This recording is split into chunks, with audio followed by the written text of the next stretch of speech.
vivo, aos vivos e a cores.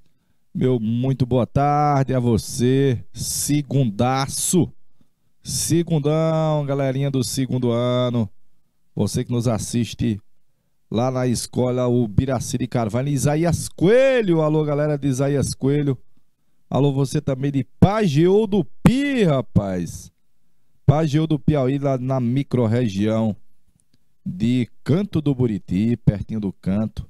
Meu boa tarde para Uruçuí, rapaz. Uruçuí é terra boa, viu? Meu irmão passou lá hoje em Uruçuí. Tá vendo de Baixa de Ribeiro Gonçalves. Tio Flávio Coelho, da área das histórias, e meu amigo Ismael, meu amigo Ismael, aqui fazendo a tradução na forma das libras. A tradução, a interpretation na forma de libras para todo o Piauí, pelas várzeas, pelas chapadas, pelos sertões do Piauí, terra querida, filha do sol do Equador.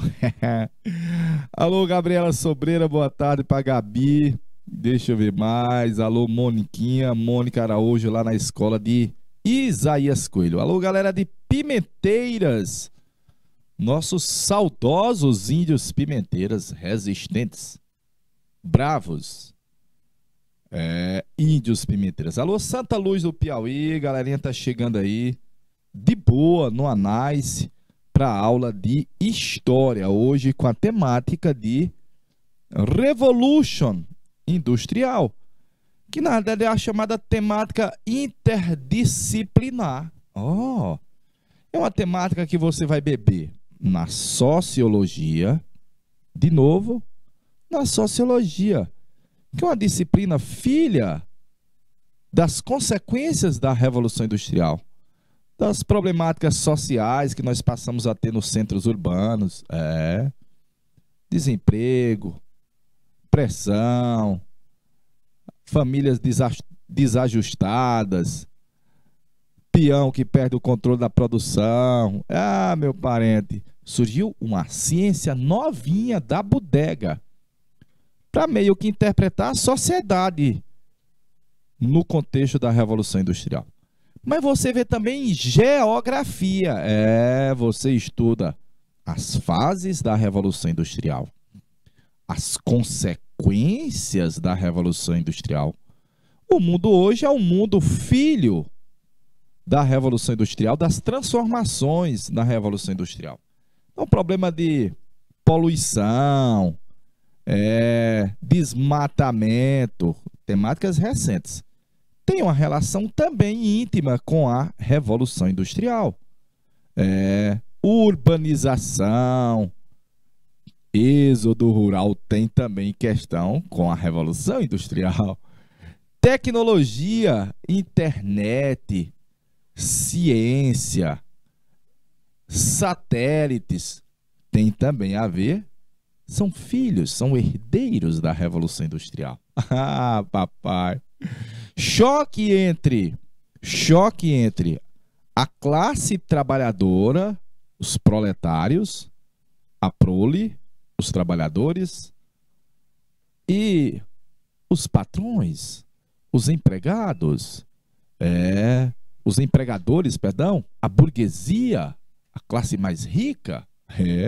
Tem esse choque ainda? Tem sim. Alô, Dom Inocêncio, alô, Eliseu Martins, rapaz.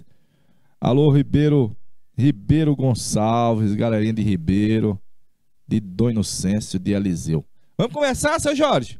Vou pegar aqui minha canetinha, a galerinha já tá chegando aí de boa, se acomodando na sala, sentando na cadeira, abrindo o caderno, devagarinho, né? No Anais, numa boa. Hoje nós teremos 5 aulas de tarde e as 2 primeiras é das histórias, galerinha. E a temática primeira é a Revolução Industrial. O tempo das máquinas. Olha aí, galerinha. O tempo das máquinas. Aqui você vê trabalhadores numa forja, massa. Aqui você vê as chaminés das fábricas, disputando espaço com as residências nas cidades.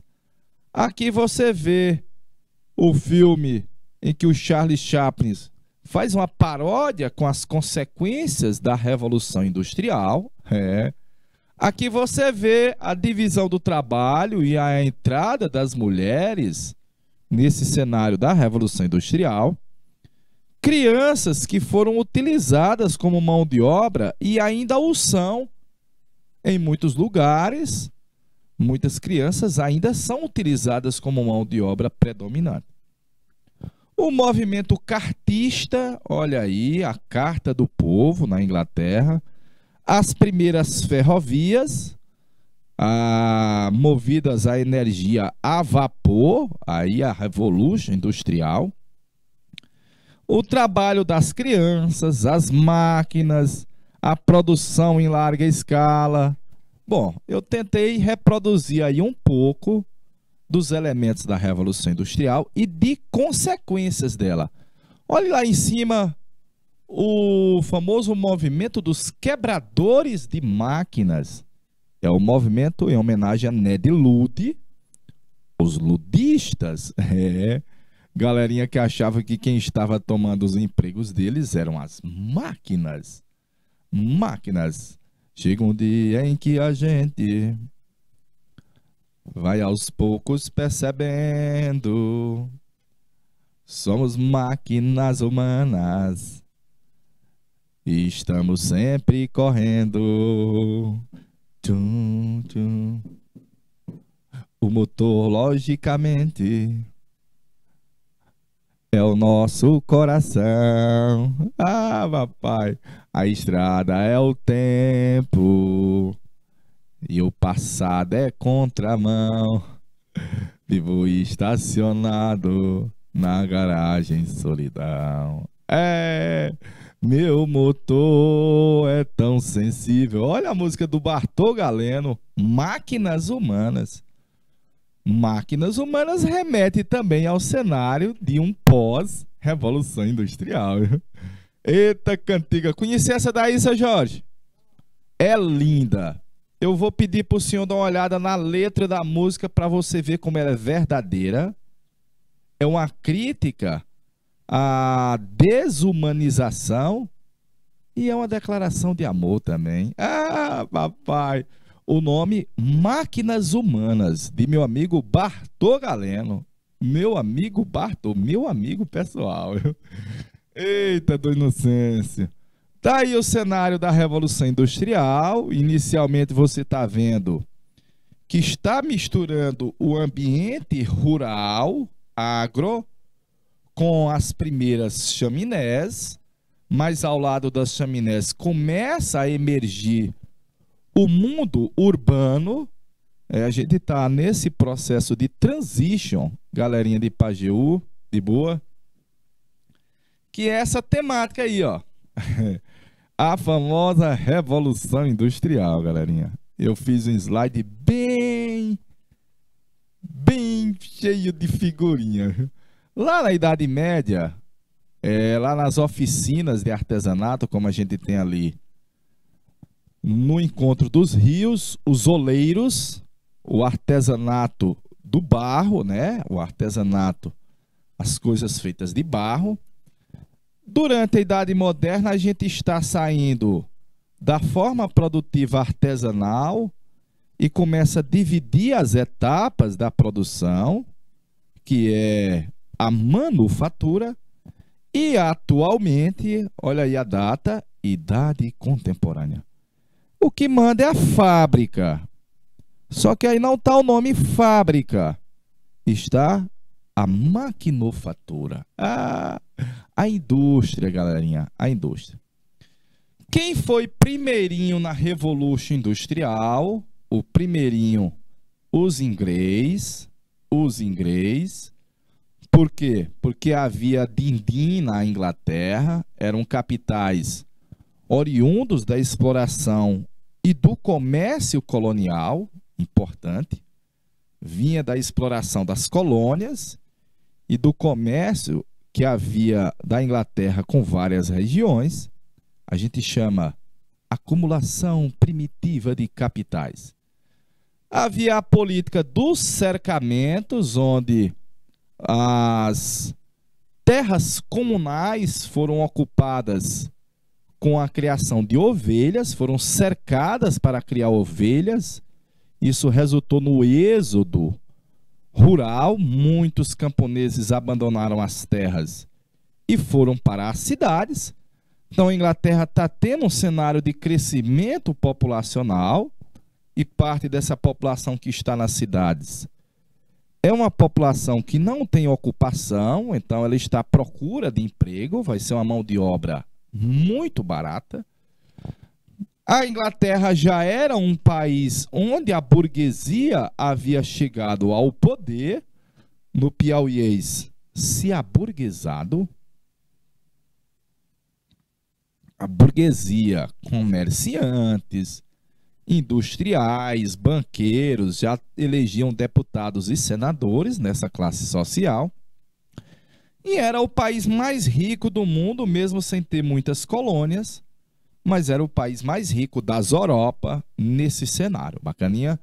Então a Inglaterra vai ser o pioneiro, quer dizer, number one. Number one. Primeirinho, de boa. Nós vamos ter como mudanças principalmente um acelerado processo de urbanização. Toda a sociedade que se industrializou, o processo de urbanização acompanhou esse processo, e vai nascer uma classe de trabalhadores que a única coisa que ele tem é a vida, o trabalho e a prole. Os proletários. De novo, os proletários. Os trabalhadores das fábricas. De boa, faça o print desse mapa mental que eu desenhei com muito esmero e muito carinho, viu?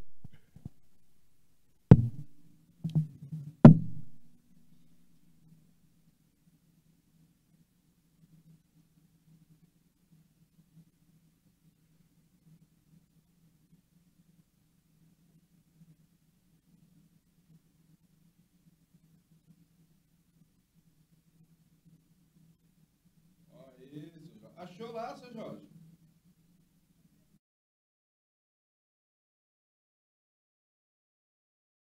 Para mim, seu Jorge, eu cheguei aqui no estúdio hoje, galerinha, eu disse pro seu Jorge procurar o que é um requeijão cardoso, que é um tipo de requeijão próprio lá da minha região, típico lá da minha região, excelente para você assar ele, papai, ou para comer com doce de leite, de preferência, viu, velho?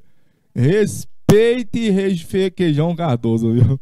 É um espetáculo ele, viu, seu Jorge? É lá da minha terra, Coronel Zé Dias e São Raimundo Nonato, viu? E com goiabada fica uma delícia também, viu, tia? Fica assim uma delícia. Eu peguei aqui do texto do meu amigo Eric Hobsbawm, a chamada Era das Revoluções, e ele está dizendo assim, ó. A década é 1780. O que significa a frase a Revolução Industrial explodiu? Tchum, tchum. Alô, Kátia Souza, boa tarde, Kátia. Boa tarde, Glaucimária. Lá em Dom Inocêncio também tem requeijão cardoso, viu? Lá na região de Dom Inocêncio também tem requeijão cardoso. Talvez em Pajeú também. Significa que a certa altura dos anos 80, pela primeira vez na história da humanidade, foram retirados os grilhões do poder produtivo das sociedades humanas, porque quem produzia era o ser humano, que daí em diante se tornou capaz de multiplicar a produção rápida, constante e até o momento ilimitada. Papai! De homens, mercadorias e serviços. É o que a gente tem mais ou menos hoje, né?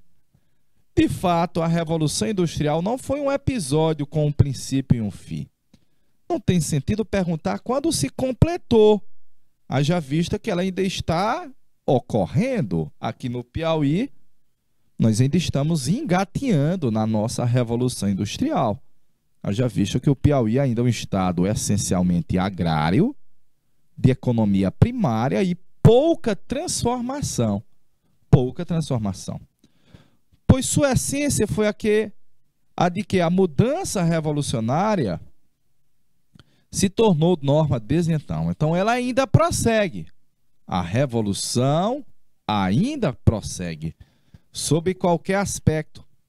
Esse foi provavelmente o mais importante acontecimento da história, pelo menos depois da invenção da agricultura e das cidades. Eu ainda vou dizer mais ainda. Nós tivemos dois momentos no crescimento populacional mundial que a população deu um boom, ó. Ela crescia naturalmente e de repente ela fez tchum. Depois ela voltou a crescer normalmente. Revolução Industrial para cá, ó. Uhul, velho! Aqui a primeira foi na Revolução Neolítica. Todos os povos, galerinha, neolítica, é lítica.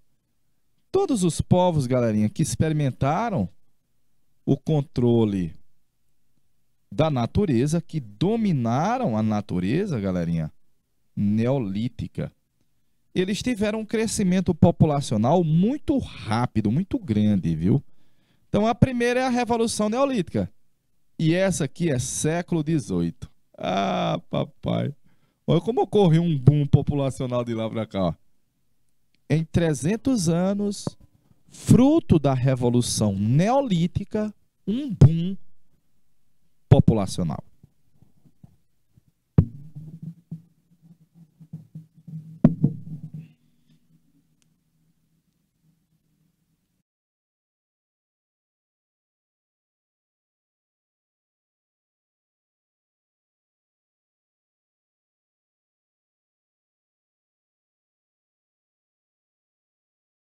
Jovem Luana Maria, viu? Fazendo a interpretação na forma das Libras, viu?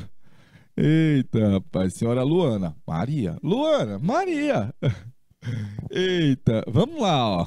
O sistema fabril das fábricas de fabricar, alimentado pelo progresso tecnológico, a máquina, a indústria, a ferramenta, tornou a produção muito mais rápida, claro, de certa forma mais barata, e mais uniforme, que é o que a gente tem hoje, né?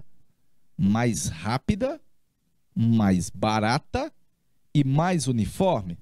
Mas teve como consequência, olha, desconectar o trabalhador, o peão, dos meios de produção e colocar os meios de produção sob o controle do empresário, do burguês. Eu vou botar o nome empresário. Ele é que é o dono da oficina, das ferramentas, ele é o que é o dono das máquinas, ele é o que contrata o trabalhador, o empresário.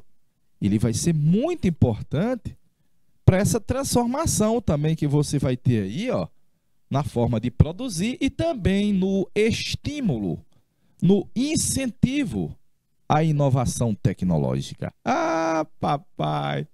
Deixa eu ver quem está chegando aqui. Alô, Ribeiro. Ribeiro Galiota. Ribeiro Galiota. Dom Inocêncio 3, Pajeú 2, Uruçuí número 5, Santa Luz 1 e a galerinha do A. Só faltou dizer para nós direitinho de onde é o A, viu? Beleza? Boa tarde, galerinha do A, viu? Vou passar, viu? Vou passar, viu? Galerinha do A vai digitar ali o lugar. Eu peguei aí Tempos Modernos do Charles Chaplin. Quem não assistiu o filme tem que assistir, viu? Tempos Modernos de Charles Chaplin. Bacana. É uma paródia sobre o mundo do trabalho e a alienação do trabalhador. Ih, rapaz, olha a palavra que eu usei nova. Alienados. O bichinho não tem o controle sobre a forma de produzir. As principais características do sistema fabril são a forma capitalista de produção. em que a mão de obra não possui uma parte significativa da empresa, ou nada, né? Atualmente, a mão de obra não possui nada da empresa. Os donos das fábricas, que eu botei o nome, empresários. Tio, se eu pegar o nome capitalistas, tá correto. Se eu pegar o nome burguesia, tá correto. A burguesia capitalista, dona do capital, do Didinho, fornece os meios de produção para os trabalhadores, fornece a matéria-prima para os trabalhadores, contrata os trabalhadores para produzir e ele é que é o responsável pela venda, velho. Lá no artesanato, Centro de Artesanato Mestre Dezinho, aqui em Teresina, e lá no Porto Velho, são os próprios artesãos que ficam responsabilizados de vender aquilo que eles produzem. Ele é meio que empresário dele mesmo, né?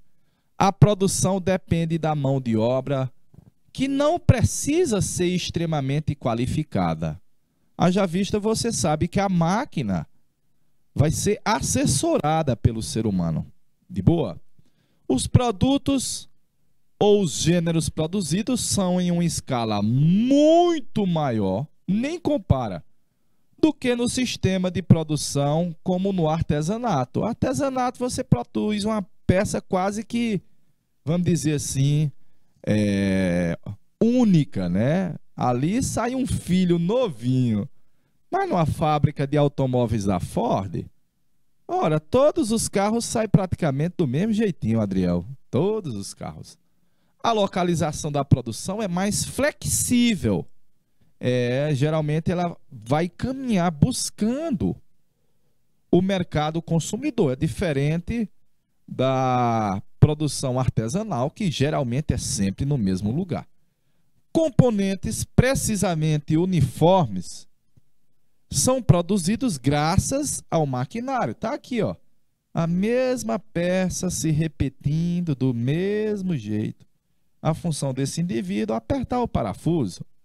Por quê? Porque os trabalhadores, os peão, os assalariados, aí às vezes você vai pegar a questão e vai chamar proletários. Como é o nome? Proletários. Os trabalhadores que têm, além da vida e da força de trabalho, que ele vende para o patrãozinho, a sua prole, os filhos. Ele recebe um salário ou mensal, ou diário, ou por peça, ou na forma de dinheiro, geralmente hoje na forma de dinheiro, ou na forma de parte daquilo que ele produz. Então, aí está o chamado resumo do que é o esquema produtivo no sistema capitalista fabril, nas fábricas modernas. De boa? Tcharam, tcharam.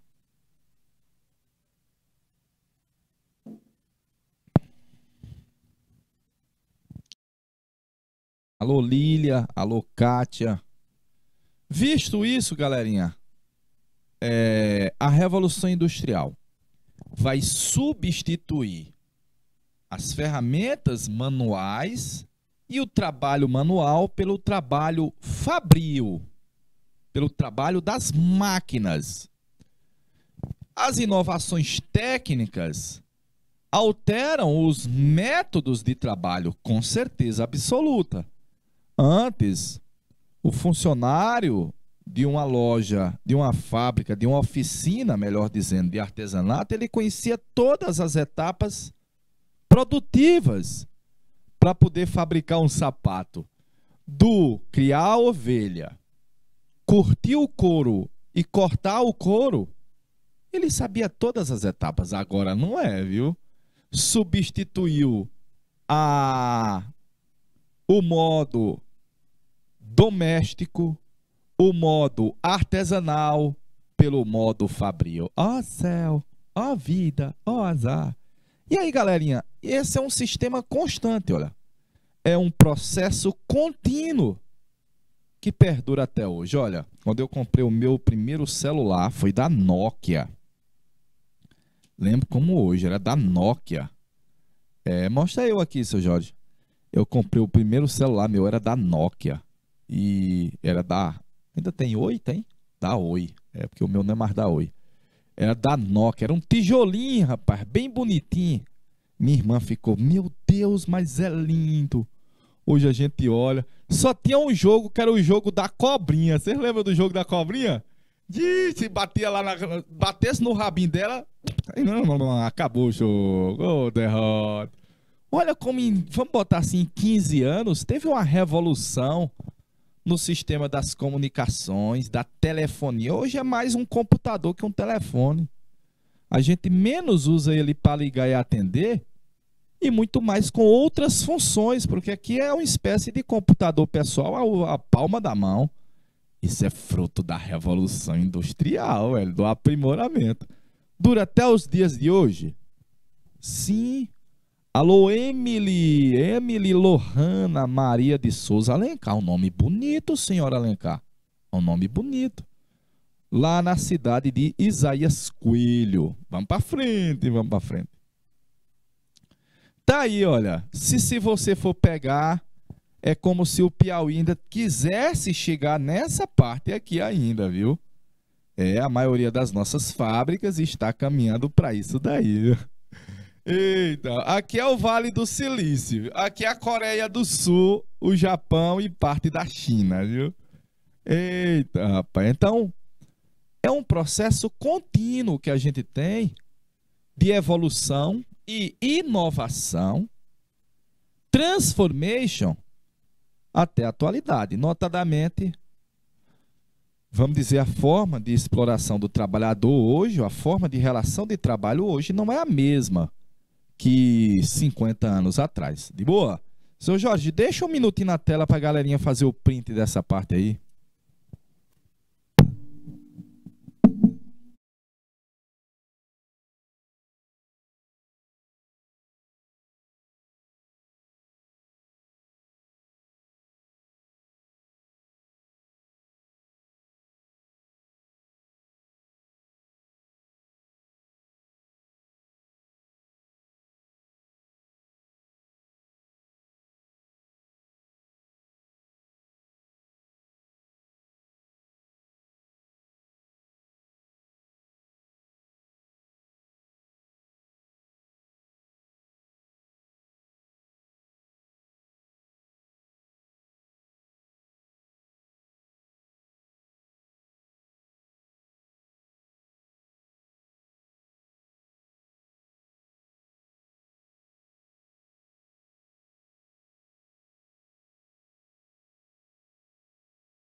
Aos vivos, galerinha, aos vivos, para pimenteiras, para a galerinha que está aos vivos de Dom Inocêncio. Vamos passar, olha, vamos passar. O berço da Revolução Industrial é um país chamado Inglaterra. A Inglaterra vai ter matéria-prima abundante, vai ter capital disponível para poder investir, vai ter mercado consumidor, olha aí, tanto dentro da Inglaterra como depois nas colônias, em outros países, como Portugal. Vai ter um governo que incentiva, que vai ser um governo burguês, vai ter uma mentalidade religiosa que incentivava a poupança, o investimento e o lucro, que é a mentalidade calvinista, puritana dos ingleses.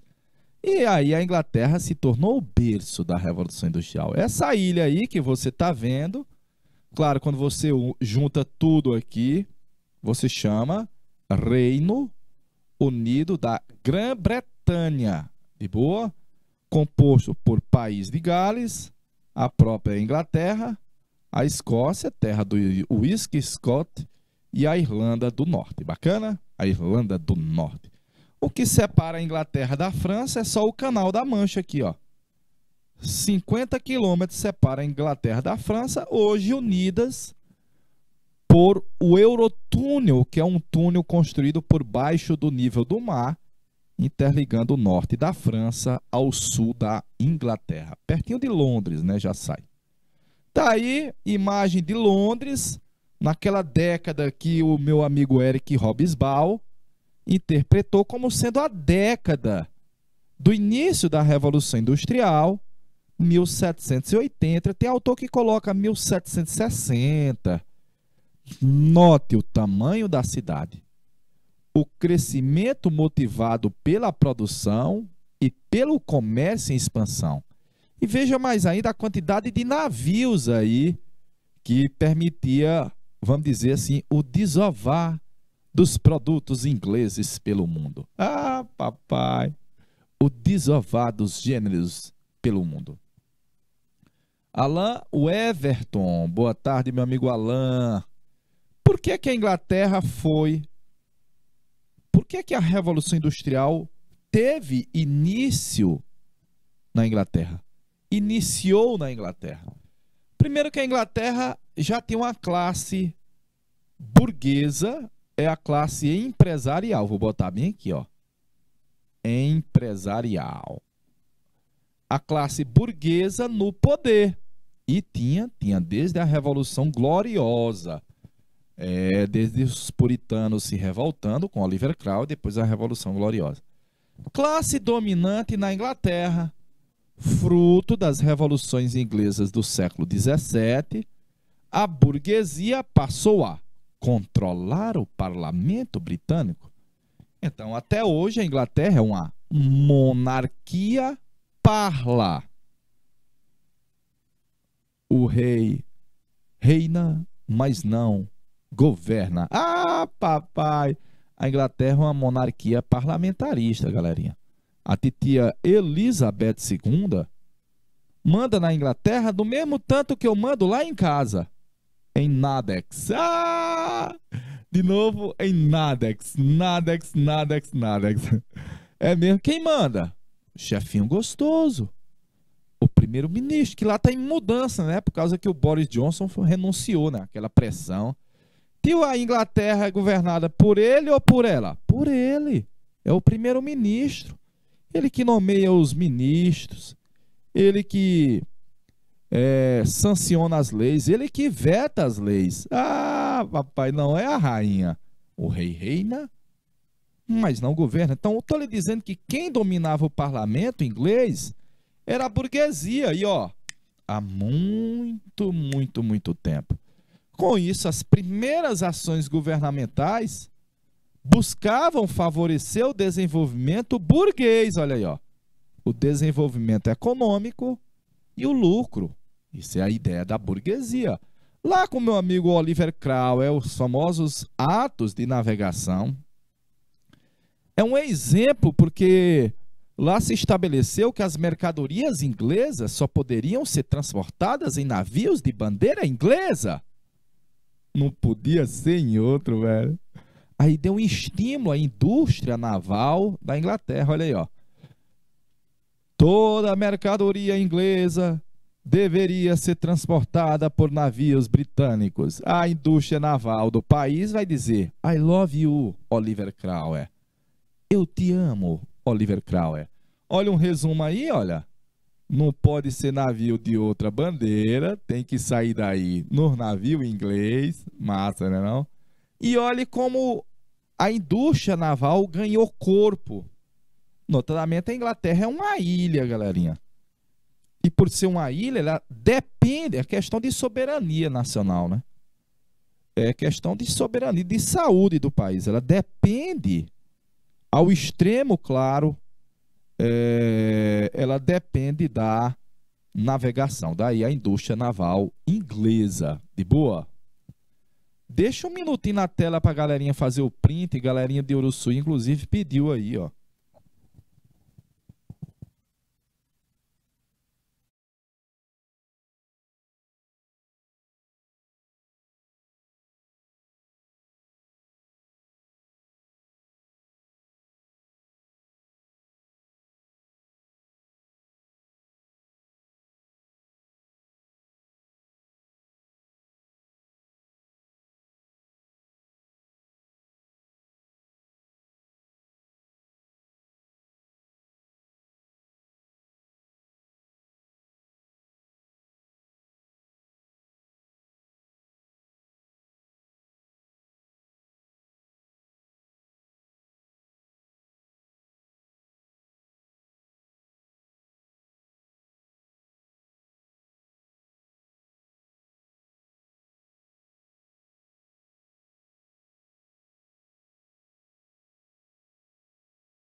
Belezinha, povo. Valeu, povo. Tamo de volta, galerinha de Uruçuí. Vamos passar. Por que que a Inglaterra foi o primeiro? Então nós vimos, vamos dizer assim, vimos as condições políticas. E as condições políticas é que a Inglaterra não era um país absolutista. Dois, que a Inglaterra já era um país burguês. Porque quem comanda o parlamento é a burguesia, que tomou medidas ao interesse da economia mais livre, viu? O segundo vai ser uma política que vinha desde o século XV. Quem lembra lá do feudalismo, um feudo era dividido em três partes. O manso senhorial, a terra do senhor feudal. O manso servil, os lotes de terra dos servos. E as terras comunais, as terras coletivas, de uso comum ao senhor e ao servo. Desde o século XVI, os campos ingleses passaram por uma revolution. Por quê? Porque as chamadas terras coletivas, terras comunais, que era de uso comum ao senhor e ao servo, rapaz, foram aos pouquinhos cercadas e vão ser vendidas para os empresários da terra. Foi mesmo? Foi. E o camponês que vivia de produzir nela? Só lembranças, só lembranças. O cercamento das terras é o processo que modificou o uso das terras na Inglaterra. Das terras comunais, comum a todos, as terras capitalistas. A terra se tornou um bem que pode ser vendido, negociado. Papai! E aí, claro, a produção na indústria ou a produção no campo na Inglaterra passou a ser para atender as demandas das cidades e também as demandas da indústria.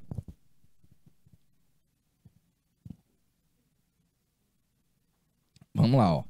Aumentar a produção do campo,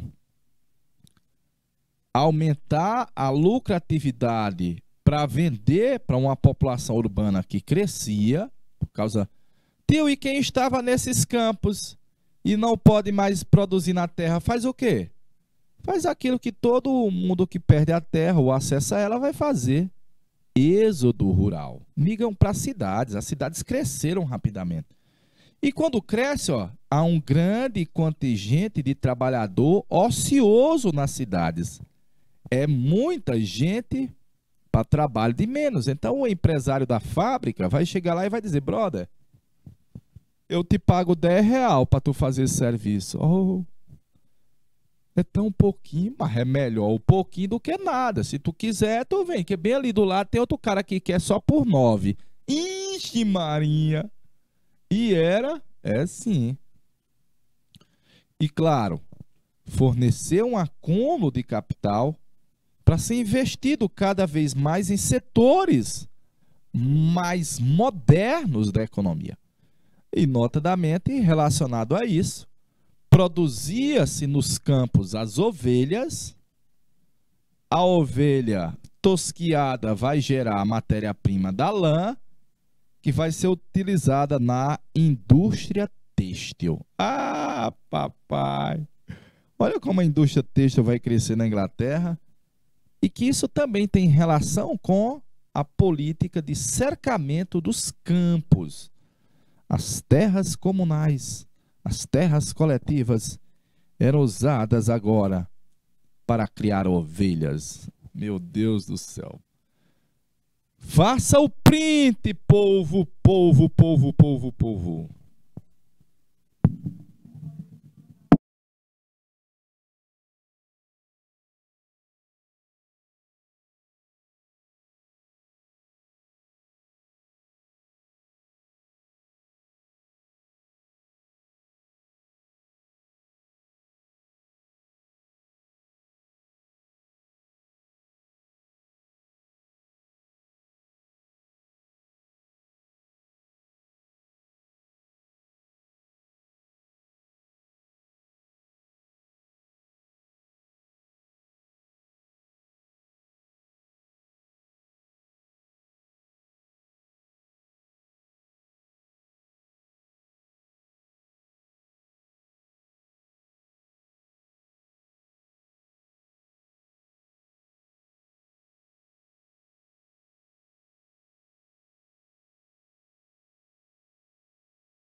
Vamos lá, tá aí a famosa política dos cercamentos na Inglaterra, vai resultar também em fome para muitos trabalhadores que, proibidos de produzir no campo, migraram para as cidades. O nome disso é êxodo rural.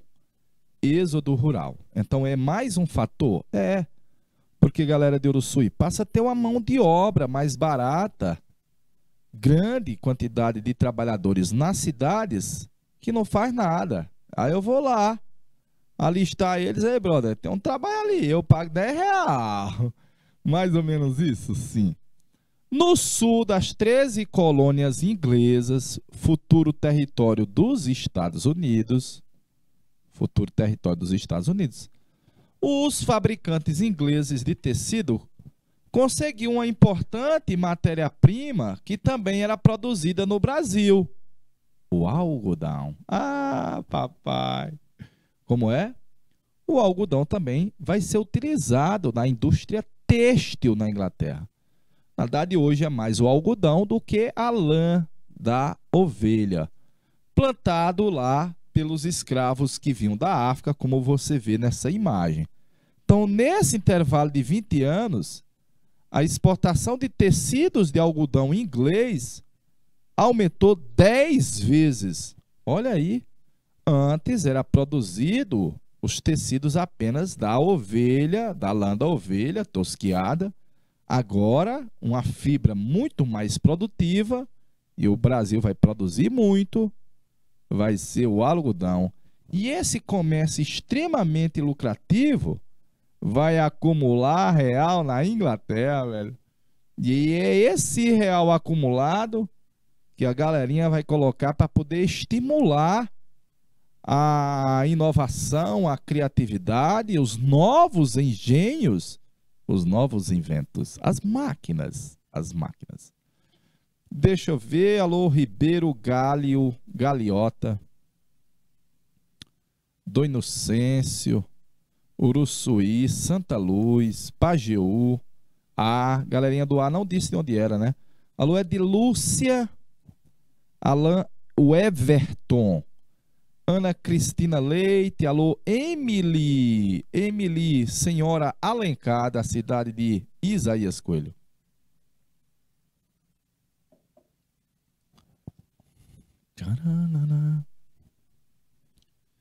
Deixa pro menino fazer o print, seu Jorge. Bota grande a imagem.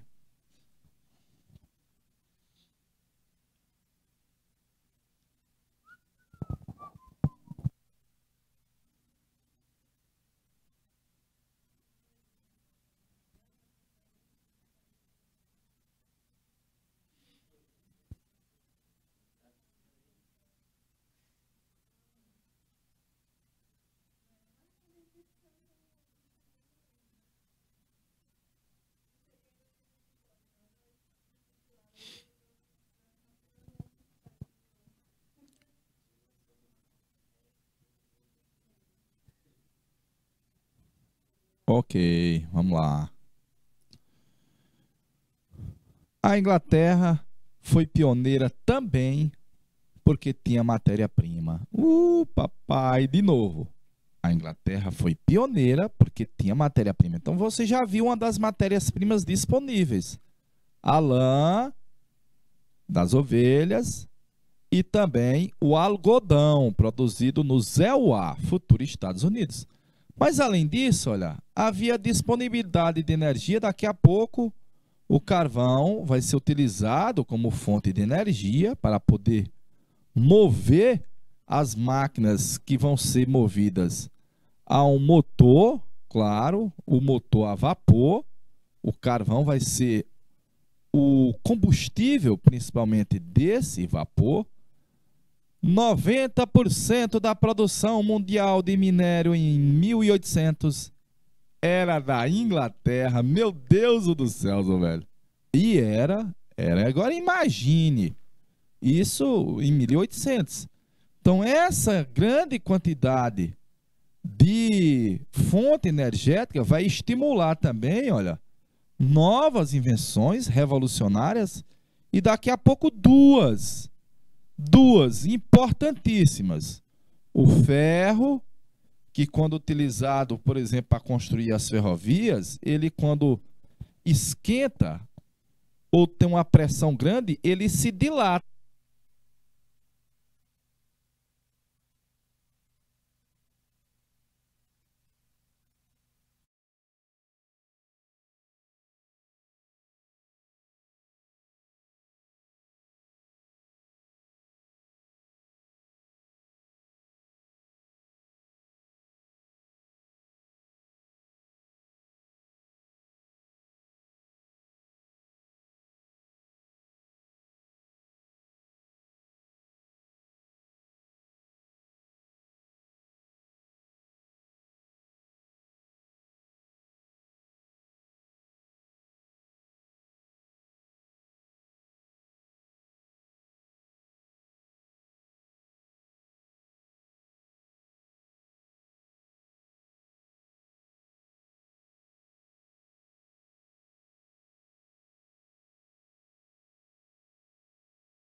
Aos vivos. Aos vivos. Ah, meu papai. Ah, papai. É, galerinha, foi as pílulas que nós trocamos, viu? As pílulas. Ei, menino, pega as pílulas do rádio. Pega as pílulas do rádio. É a Rayovac, as amarelinhas. É, essa daí é das antigas, né, não, dia? Vou passar a imagem pra gente fechar. Por que que a Inglaterra foi a pioneira? Nós só estamos fazendo um arrodeio histórico para você ver os fatores que determinaram a Inglaterra ser number one. Number one. Number one. Primeiro, teve uma produção para o mercado intestinal, mercado interno, olha. Eram alfinetes, naquela época não havia costura, produção industrial em larga escala. Quase todo mundo fazia sua roupa em casa. É. Eram vasilhas de ferro para fazer comidinha, panela, né? Faca, tecido, enxada, arado, foice. A Inglaterra era um país ainda essencialmente agrário. Então, se você perceber, parte da produção no início, voltada para o próprio mercado interno inglês, tem muitos produtos usados no setor agrário. E daqui a pouco eles vão vender para o resto do mundo. E quando for vender para Portugal, ó, eu vou botar bem aqui, ó. Depois para Portugal. Depois para Portugal. Os portugueses compravam para eles, Portugal. Compravam para eles, que era um país também agrário, mas comprava também para suas colônias, como por exemplo o Brasil. Então eles compravam na Inglaterra por R$10 e vendia para nós por R$30. Ah, papai! Mas a arrancada maior foi no século XIX, na chamada Era Imperialista. Aí os gêneros seriam muito, em um volume muito maior e mais caros. Metalurgia, ferrovias, trilho, aço. Mas no século século XVIII e início do XIX, para Portugal e suas colônias, enxada, faca, alfinete, arado, foice, facão. A gente consumia muitos produtos e eles eram fabricados na Inglaterra. De boa! Tá aí uma indústria têxtil e você já está vendo a novidade nela. A quantidade de mulheres e a presença de crianças, velho. Notadamente, as mulheres recebem menos que os homens e as crianças bem menos que as mulheres. Ambos são mega explorados pelo patrãozinho. Belezinha?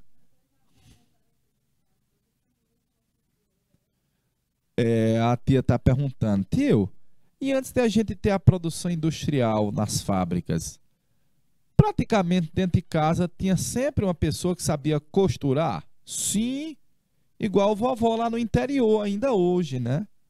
Igual vovó lá no interior, que sabe bordar, sabe costurar, se preciso for, ela pega o algodão e ela vai tecer e vai fazer o entrançado ali para fazer as roupas. Ah, papai!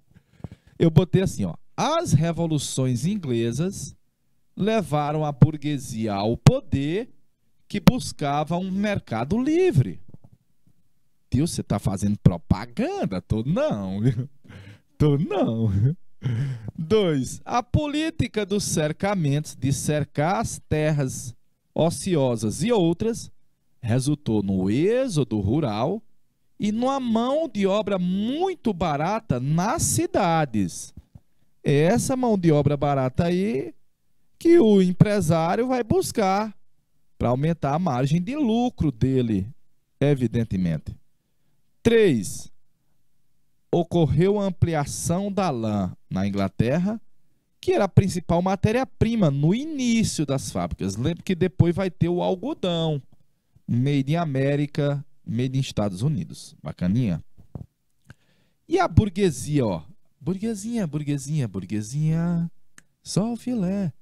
Enriquecida, toda poderosa, vai começar a estimular uma produção em grande quantidade para aumentar a margem do lucro mais ainda. Lá com Portugal, teve um acordo entre Portugal e a Inglaterra, foi em 1703. Nós já vimos ele lá na época da mineração, ó. Chama Tratado de Methuen, ou Tratado de Panos e Vinhos. Tio, nós estamos trocando panos por vinhos, mais ou menos, viu? Na verdade, os portugueses fizeram um acordo com a Inglaterra de vender vinho português para a Inglaterra sem os ingleses tributar, e os ingleses vão vender para Portugal tecidos manufaturados sem os portugueses cobrar imposto. Ah, papai! A balança de comércio entre a Inglaterra e Portugal, para os ingleses, era sempre positiva. Para os portugueses, sempre negativa. Ó céu, ó vida. E por último, o ouro deixou buracos no Brasil. Deixa eu botar bem aqui, ó. O ouro deixou buracos no Brasil. Haja vista que ele é escavado aqui. Deixou palácios em Portugal. Os portugueses pegaram o ourozão do Brasil, construíram conventos, palácios, e deixou indústrias na Inglaterra. Então eu estou lhe dizendo que indiretamente o ouro do Brasil vai ajudar na Revolução Industrial Inglesa. Deu para ver aí, ó? O ouro deixou buracos no Brasil, que ele é escavado aqui, palácios em Portugal. Os portugueses construíram foi palácio em vez de fábricas, e indústrias na Inglaterra. Então tá aí alguns dos fatores que fizeram a Inglaterra ser number one na Revolução Industrial. Nós vamos para aqueles 3 minutinhos, que é aquela parada para botar um gole de água. Meu copinho aqui tá zerado. e a gente volta já já.